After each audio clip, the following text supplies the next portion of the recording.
हरियाणा की हर अपडेट के लिए बेल आइकन दबाएं और सब्सक्राइब करें STV हरियाणा न्यूज की ओर।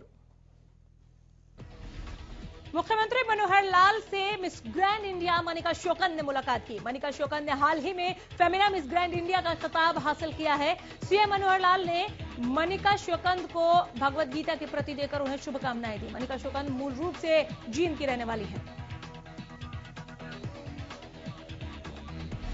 कृषि कानूनों के खिलाफ किसान आंदोलन 84वें दिन भी जारी रहा।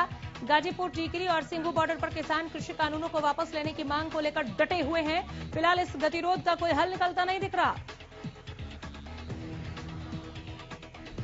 प्रदर्शनकारी किसानों ने 18 फरवरी को देश भर में रेल रोको अभियान का ऐलान किया। किसानों ने ऐलान किया है कि वो 18 फरवरी को 4 घंटे पूरे देश में रेल रोको अभियान चलाएंगे।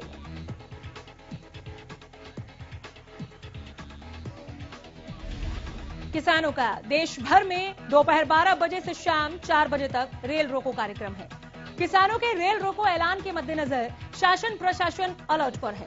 इसे लेकर जीआरपी और आरपीएफ अलर्ट पर है।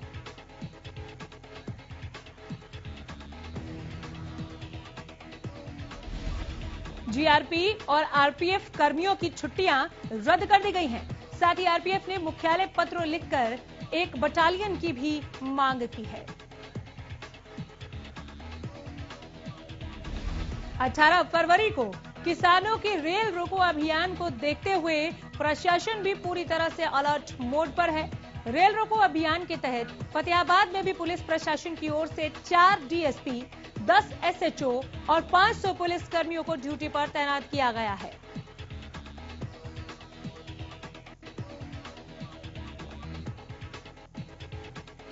जिले में प्रशासन की तैयारियों की जानकारी देते हुए डीएसपी सुभाष चंद्र ने बताया कि अभियान के दौरान किसी भी उपद्रवी से निपटने के लिए पुलिस द्वारा पूरी तैयारी की गई है। आपको बता दें कि 18 फरवरी को किसान संगठनों की ओर से पूरे देश में रेल रोको अभियान का आह्वान किया है, जिसके तहत किसान दोपहर 12 बजे से लेकर 4 बजे तक रेल रोकेंगे। किसान नेताओं का कहना है कि उन्हें कानून वापसी से कम कुछ भी मंजूर नहीं है। किसान संगठनों का कहना है कि नए कृषि कानूनों को 1 से 1.5 साल तक के लिए निलंबित रखने का सरकार का मौजूदा प्रस्ताव उन्हें स्वीकार नहीं।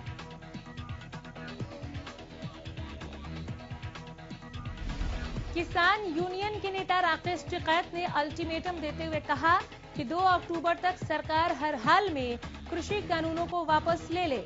वहीं सरकार का कहना है कि वो इसमें संशोधन के लिए तैयार है, लेकिन कृषि कानून वापस नहीं होगा।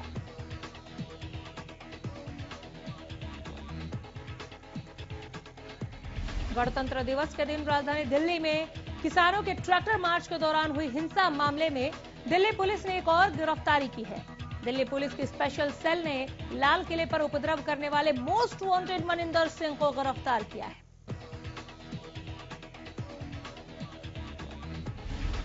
जानकारी के मुताबिक मनिंदर सिंह उर्फ मोनी दिल्ली के स्वरूप नगर का रहने वाला है। पुलिस के मुताबिक मोनी की उम्र 30 साल है। लाल किले पर प्रदर्शन की एक वायरल वीडियो में मनिंदर सिंह को तलवार लहराते हुए देखा जा सकता है। पुलिस ने इसके घर से भी गिरफ्तारी के बाद 2 तलवारें बरामद की हैं। आरोपी मनिंदर सिंह का फेसबुक और दूसरे सोशल मीडिया पर पोस्ट देखकर कट्टर हो गया था। दिल्ली पुलिस के मुताबिक आरोपी अक्सर सिंघू बॉर्डर जाया करता था। पूछताछ में बताया कि सिंघू बॉर्डर पर किसानों के भाषण सुनता था।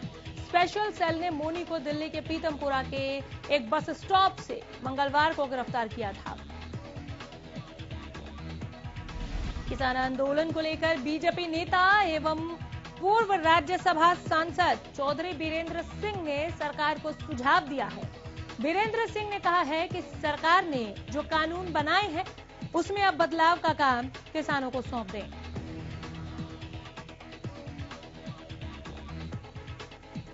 उन्होंने अमेरिका में हुए किसानों के आंदोलन का हवाला देते हुए कहा कि किसान आंदोलन ने अमेरिका की सरकार को हिलाकर रख दिया था। किसान जब ट्रैक्टरों को लेकर सड़कों पर उतरे तो सरकार को मजबूरन कृषि कानून में बदलाव करना पड़ा था।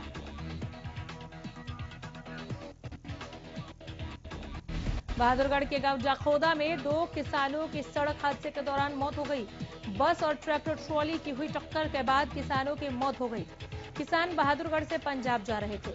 मृतक किसान टीकरी बॉर्डर पर हुए आंदोलन में काफी लंबे समय से शामिल थे।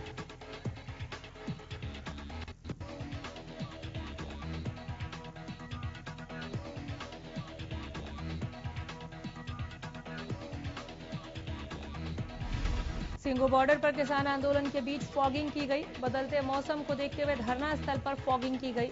वहीं किसान आंदोलन पर मच्छर और मक्खियों को भगाने के लिए फॉगिंग की गई।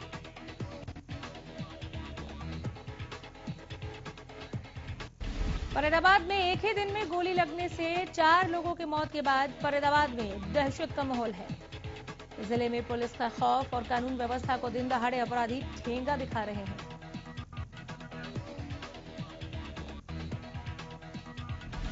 बता दें कि बीते दिन एनआईटी फरीदाबाद के 2 नंबर इलाके में किराए के मकान में संदिग्ध परिस्थितियों में प्रेमी युगल की गोली लगने से मौत का मामला सामने आया था। तो वहीं शाम होते होते एनआईटी फरीदाबाद के मार्केट में कार में एक युवक और युवती का शव मिलने से सनसनी फैल गई। गौरतलब है कि इनकी भी मौत गोली लगने से हुई थी, लेकिन दोनों ही मामलों में यह खुलासा नहीं हो पाया है कि यह हत्या है या फिर आत्महत्या। फिलहाल पुलिस शवों को पोस्टमार्टम के लिए रखवा कर बारीकी से जांच कर रही है।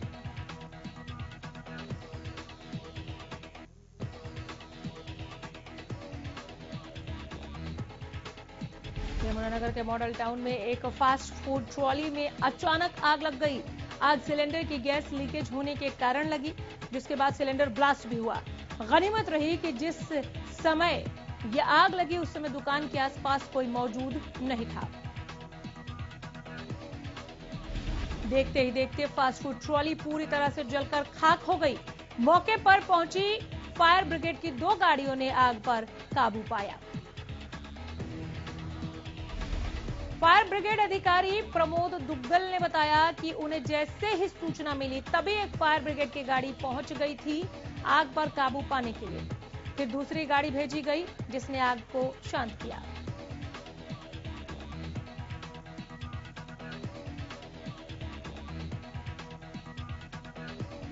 इधर बहादुरगढ़ में सुबह घने कोहरे के कारण वाहन चालकों को परेशानी का सामना करना पड़ा।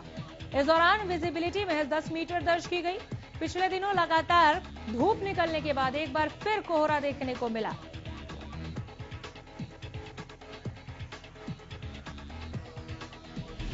पानीपत में कोहरे ने राहगीरों की परेशानी को बढ़ाया। राष्ट्रीय राजमार्ग पर कोहरे की घनी चादर देखने को मिली। कोहरे के साथ ही मौसम में बदलाव देखने को मिला।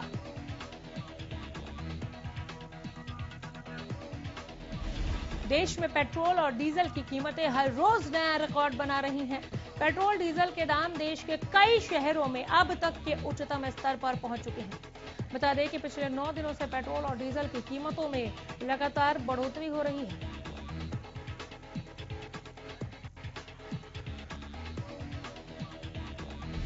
देश के कई हिस्सों में पेट्रोल 100 रुपए प्रति लीटर की दर से बिक रहा है। दिल्ली में 1 लीटर पेट्रोल की कीमत आज 89 रुपए 54 पैसे है और डीजल प्रति लीटर 79 रुपए 95 पैसे में मिल रहा है। कैथल में मंगलवार को सीवन थाने की पुलिस ने कार्रवाई करते हुए एक युवक के अपहरण के आरोप में 2 बदमाशों को गिरफ्तार किया। आरोपियों के पास से पुलिस को फिरौती में लिए गए कुछ रुपए और इस्तेमाल की गई गाड़ी भी बरामद हुई है। मामले की जानकारी देते हुए जांच अधिकारी ने बताया कि ज्ञान सिंह की शिकायत के मुताबिक उसका 28 साल का भतीजा राहुल ठेकेदारी का काम करता है, जो 14 फरवरी को घर से काम पर जाने के लिए निकला था, लेकिन शाम को वो वापस घर नहीं लौटा, जिसके बाद परिजनों ने सीवन थाने में मामला दर्ज कराया। जांच के दौरान पुलिस को जानकारी मिली कि कोई व्यक्ति राहुल को किसी झूठे केस में फंसाने का दबाव बनाकर 10 लाख रुपए की फिरौती मांग रहा है। इस मामले की जानकारी मिलते ही पुलिस ने मुस्तैदी दिखाई और आरोपियों की तलाशी में निकल पड़ी। हाईवे पर पुलिस द्वारा नाका लगाया गया, जिसे देख आरोपियों ने जींद की तरफ जाने की कोशिश की। समय रहते पुलिस की टीम ने आरोपियों को धर दबोचा। एसएचओ राजेश कुमार ने यह भी बताया कि जब इन आरोपियों को नाके पर रोकने की कोशिश की गई तो उन्होंने पुलिस पर पानीपत बस अड्डे के पास मौजूद नाला लोगों के लिए परेशानी का सबब बना हुआ है। नाले पर रखे स्लैब टूटकर नाले में ही गिर चुकी है। नाले की गहराई करीब 6 फीट है। बस अड्डे के पास मौजूद नाला लगातार हादसों को न्योता दे रहा है, लेकिन प्रशासन का इस ओर कोई ध्यान नहीं। लोगों का कहना है कि हर दिन कोई न कोई व्यक्ति इस नाले में गिर रहा है, गंभीर चोटों का शिकार हो रहा है। अंबाला के गोवर्धन नगर में देर शाम 2 गुटों में खूनी झड़प हो गई, जिसमें एक नौजवान युवक की जान चली गई और उसके पिता गंभीर रूप से घायल हुए। खूनी झड़प के बाद मृतक और उसके घायल पिता को शहर के सिविल अस्पताल लाया गया था। युवक के पिता की गंभीर हालत को देखते हुए उन्हें पीजीआई चंडीगढ़ रेफर कर दिया गया था। वहीं मामले में मृतक के परिजनों ने इलाके के मौजूदा पार्षद के परिवार पर हमले के आरोप लगाए हैं। उधर सूचना मिलते ही शहर के सिविल अस्पताल में भारी पुलिस बल तैनात कर दिया गया है और मौके पर पहुंची पुलिस ने जांच शुरू कर दी है। फरीदाबाद में बड़ा रेल हादसा टला। दरअसल मेवला महाराजपुर फाटक के पास एक युवक ने ट्रेन की पटरी को टूटा देखा। टूटी पटरी को देखने के बाद युवक ने इसकी जानकारी रेल विभाग को दी, जिसके बाद रेलवे विभाग हरकत में आया। मौके पर पहुंचकर विभाग ने तेजी से मरम्मत कार्य करवाया। चश्मदीद के मुताबिक वह सुबह इधर उधर घूमने के लिए आया था, तभी उसने देखा कि रेल की पटरी टूटी हुई है। उसके मुताबिक एक गाय के ट्रेन की चपेट में आने के चलते पटरी टूट गई थी और अगर समय रहते इसकी सूचना विभाग को नहीं दी जाती तो कोई भी बड़ा हादसा हो सकता था। सोनीपत के राय औद्योगिक क्षेत्र में एक युवक का शव मिलने से सनसनी फैल गई। पुलिस का कहना है कि प्राथमिक जांच में लग रहा है कि युवक की एक्सीडेंट के कारण मौत हुई है। युवक के शरीर पर चोट के निशान मिले हैं। फिलहाल शव की पहचान नहीं हो पाई है। पुलिस जांच अधिकारी सुभाष का कहना है कि सूचना मिली थी कि एक युवक का शव पड़ा हुआ है। युवक की उम्र 25 साल के करीब है। मृतक की पहचान के लिए आसपास की फैक्ट्रियों में और घरों में पूछताछ की जा रही है। सोनीपत के गन्नौर में पुलिस के सेवा सुरक्षा सहयोग के नारे का दम निकलता हुआ दिखाई दिया, जहां पुलिस चौकी से महज कुछ ही दूरी पर एक युवक की हत्या कर दी गई। पुलिस को सूचना मिली थी कि एक युवक का शव फ्लाईओवर पर पड़ा हुआ है। युवक के शरीर पर चोट के निशान हैं। इसके बाद परिजनों ने हत्या का शक जाहिर किया है।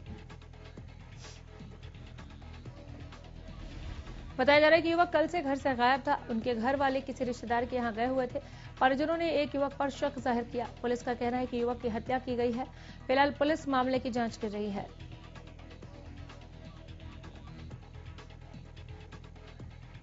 डीएसपी जोगिंदर राठी ने बताया कि मृतक साहिल गन्नौर का रहने वाला है। प्राथमिक जांच में उसकी हत्या की गई है। परिजनों ने गुमड़ गांव के एक युवक पर हत्या का आरोप लगाया है। फिलहाल परिजनों की तरफ से कोई शिकायत नहीं दी गई।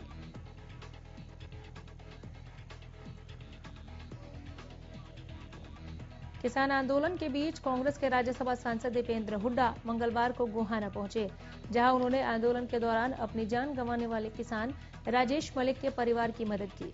इस मदद के दौरान दीपेंद्र ने 2 लाख रुपए की राशि किसान परिवार को दी। इसके साथ ही दीपेंद्र ने केंद्र सरकार को कृषि कानूनों के खिलाफ जमकर घेरा। किसान आंदोलन को समर्थन देते हुए दीपेंद्र ने कहा कि किसान और किसानों के अस्तित्व की लड़ाई है, इसलिए शांति और अनुशासन के साथ एकजुट होकर हम सभी को संघर्ष करना होगा। इसी से हमारी किसानी बचेगी। वहीं सरकार को घेरते हुए दीपेंद्र ने कहा कि बीजेपी सरकार पूरी तरह से किसान विरोधी है। हरियाणा सरकार पर बोलते हुए दीपेंद्र ने कहा कि विधानसभा में अविश्वास प्रस्ताव लाए जाने से साबित हो जाएगा कि कितने विधायक सरकार के साथ हैं और कितने सरकार के खिलाफ।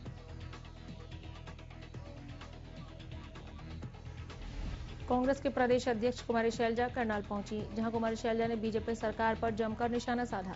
शैलजा ने बढ़ती महंगाई पर कहा कि पेट्रोल डीजल के दाम आसमान छू रहे हैं और आम जनता का तेल निकल रहा है। कुमारी शैलजा ने सरकार को आड़े हाथों लेते हुए कहा कि आम आदमी की जेब पर डाका डाला जा रहा है। देश के लोगों के सामने कोई पारदर्शिता नहीं, इसका असर अर्थव्यवस्था पर पड़ रहा है।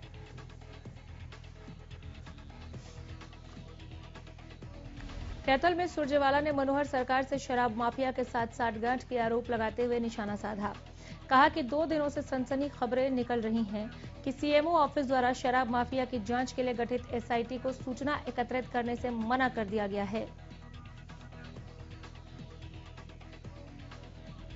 सिरसा के रानिया रोड स्थित श्री बाबा तारा कुटिया में महाशिवरात्रि पर्व धूमधाम और श्रद्धा पूर्वक मनाया जाएगा। इस मौके पर भव्य आयोजन के साथ ही 51 कन्याओं का सामूहिक विवाह उनके रीति रिवाज के अनुसार किया जाएगा। 9 मार्च को सत्संग भवन में पूर्व सांसद एवं फिल्म अभिनेत्री जयाप्रदा द्वारा शिव विवाह नाटिका का मंचन और तांडव नृत्य की प्रस्तुति दी जाएगी। स्वयं जयाप्रदा ने जारी किए वीडियो संदेश में कहा कि वे पहली बार देश में अपनी शिव नाटिका का मंचन श्री बाबा तारा की तपोस्थली पर करने सिरसा आएंगी। सर्दियों में पहाड़ों पर बर्फ जमने और मानसून में बरसात कम होने से हथिनी कुंड बैराज में जलस्तर कम हो गया है, जिससे जल संकट का खतरा मंडराने लगा है। हथिनी कुंड बैराज पर पिछले 4 दिन में 1200 से लेकर 2500 क्यूसेक पानी है। अधिकारी कह रहे हैं कि पानी की कमी को देखते हुए यूपी की तरफ पानी नहीं भेजा जा रहा।